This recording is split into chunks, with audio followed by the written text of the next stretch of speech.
mate, how you doing? I'm good, mate, how are you? Not bad, not bad. Whereabouts are you? Just literally driving in right now. Okay, mate, perfect. Alright, are you good to try and get off quite soonish? Yeah, mate, I'm keen. Do you know what the deal is? Can we just get out for a practice round or? Oh, it's carnage, yeah. I think it's just force away on. Rock up and just lay people out on the first tee? Yeah, just say how many subscribers have you got? Alright, welcome back to the channel. We're at Bowood Golf Club. This is back to the clutch tour. Looking forward to this week. I played Bowood quite a few times. It's a really good golf course. If they play it off the back tees, it can be, I think, like 7,500 yards, but the rough is they can get it up. It looks like it's up and it's long, so it's a properly good test of golf. If you didn't guess who that was, that's Steve Surrey. Got a practice round with him and Lyle from South Africa. So we're going to film some of that and then take you through the whole week, so enjoy. Got 13 last year, so.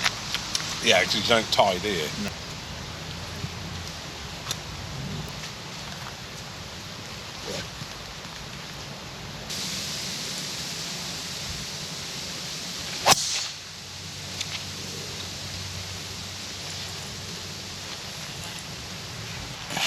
You're on camera, mate, right?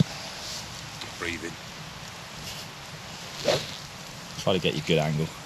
That's not it, mate. You must come just from this angle, yeah. Oi. 30 degrees Stand off. behind you. No, Actually, straight in front.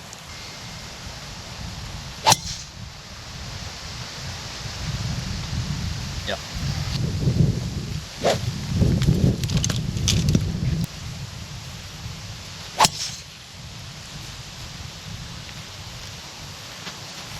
A little walk and talk, mate. Okay, John.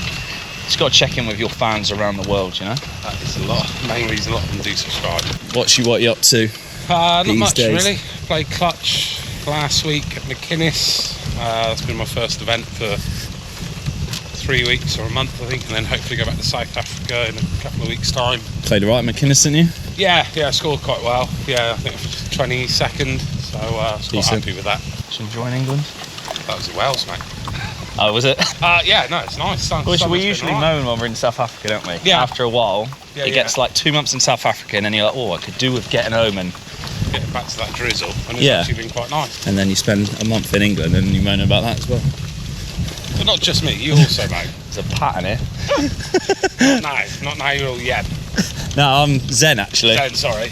I watched this thing on TikTok yesterday. This girl said, golf's the hardest game because you've got to practice, you've got to try really hard when you practice, but when you play, you've got to knock your Yeah. off. And it like just summed it up perfectly, really.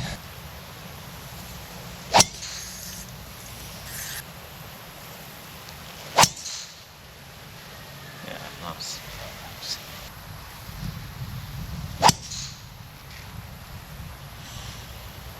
Should be good there, eh?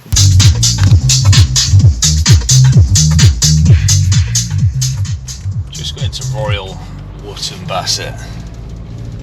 Whoa.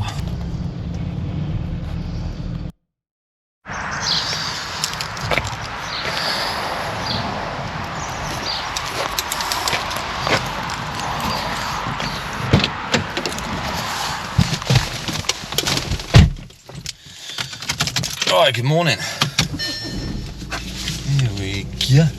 So yeah, last night I was way too tired to do that hotel review, but yeah, it's quite nice. Little it's actually quite a nice spot. It's like 100 quid for 2 nights, which is very cheap around this area. It's just like 25 minutes away, which is a bit of a pain, but anyway, just got to stop now for breakfast on the way. Just pick up some stuff from supermarket, and yeah, get to the golf course, get warmed up around 1. And I really don't know, but that's just how it go, dog. Fine establishment. Cost cutter. Get in, cost cutter. Get your breakfast. See what we can find. Peri-peri chicken wrap. Probably gonna have one of these, and then just leave one for like the golf course to eat throughout the round. Little soy boy coffee. I'm lactose intolerant, and then some fresh bananas.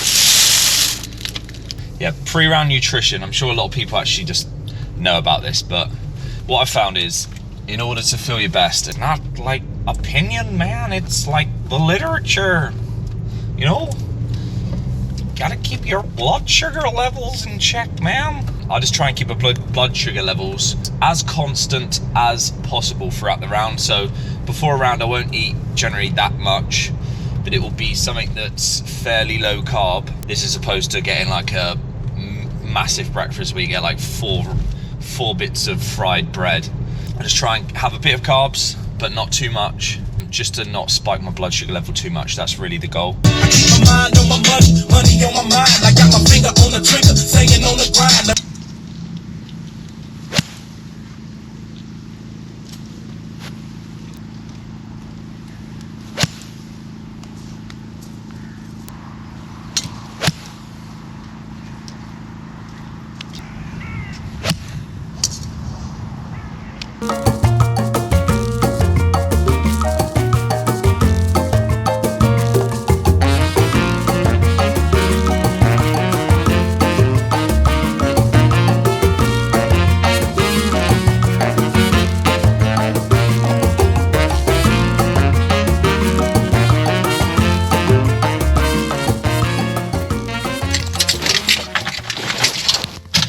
I would love to say that this was the next day. Good morning, day 2. But it's not. In fact, let me just find a place to park. Because I decided to stop filming after the first day, where I shot 10 over 82. And it's annoying, the reason I stopped filming, because I feel like if I continue to film the tournament week as it was, I think it would have been a lot more interesting than me retrospectively summarising the tournament like almost a week later. So that is a promise from now on, even if I have a shocker, because that's what this is about, really, showing the highs and the lows of, you know, trying to get better, trying to compete. So yeah, to summarise this tournament, and to be brutally honest, because I could quite easily not talk about this, it's really weird, like going into this tournament, I've still got this annoying thing where, and this is why I'm almost debating starting to see a coach or someone that can sort of keep me on the straight and narrow in terms of what I'm trying to do on the golf course, because I've got quite an over analytical brain, and I see like potential in different ways, like different techniques, and I tend to like chop and change quite a bit. If you watch the channel, you'll know what I'm on about. I tend to chop and change what I'm trying to focus on. Example of this, start of the season, you know, just had like this one swing foot, just hit a little calf, and I've got this like swing feel for that, and I was hitting it really well, and for some reason I'll see something and then I'll be like, well, I could get a little bit more like this. And I know there's probably a lot of people that are guilty of this as well. I could get a little bit more of this, and that's going to improve this, this and this. And then I'll get so engrossed in it that it will throw me off what I'm actually trying to do. And I enter this tournament. This is bizarre. This is sometimes how my brain works, and I'm trying to get better at staying focused. But I turned up this tournament, right, no swing force, like hitting it well on the range, hitting it okay in practice, and then stood up on the first tee. Obviously, when you're in a pressurized situation, having like an intention definitely helps. And I'm like, right, no swing thoughts. Hit 4 off the tee and almost hit it out of bounds, and I couldn't find the golf course. It was like the worst round of golf I played in a very long time. Shot 10 over, and this is what I should have shown. I don't do this usually, or hardly ever, because I'm pretty good around tournaments, but decided to go out in Swindon, and this is what I should have filmed, because it'd be way more entertaining. It's like a raw presentation of what actually goes on. Went out to Swindon with the guy I was playing with and his caddy, and we had a merry old time, and turned up the next day, no warm-up, just feeling still slightly merry, and just went back to my original thing, because it was the easiest way to put the golf club on the golf ball on the first tee. Let's keep this simple, let's just hit it in that direction, that sort of works, let's go. What I've been doing, and one of the best ball striking rounds I've had this year. I mean, I couldn't par, probably because I'm aim pointing, I was still a bit dizzy, but I shot 3 over, which I probably lost about 4 or 5 shots on the greens. Missed quite a few like short birdie putts from like 6 foot, but yeah, that's like an idea of sometimes the annoyingness of what can go on when you're constantly looking for more. So I'm not going to bang on about it for much longer, but I do want to really show like a bit more of the raw stuff. A few of the clips from the Swindon evening and the next day trying to find the golf ball on the first tee would have been quite amusing, but yeah, another learning curve.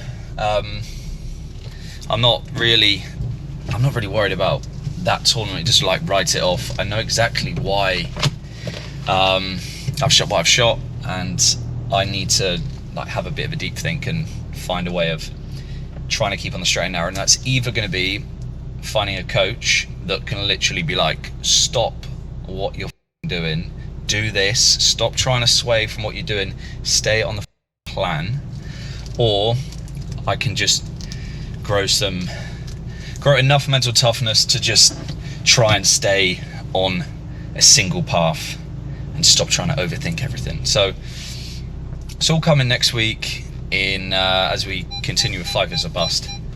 I'm looking forward to bringing you it. I hope you're all good, and we'll be back soon.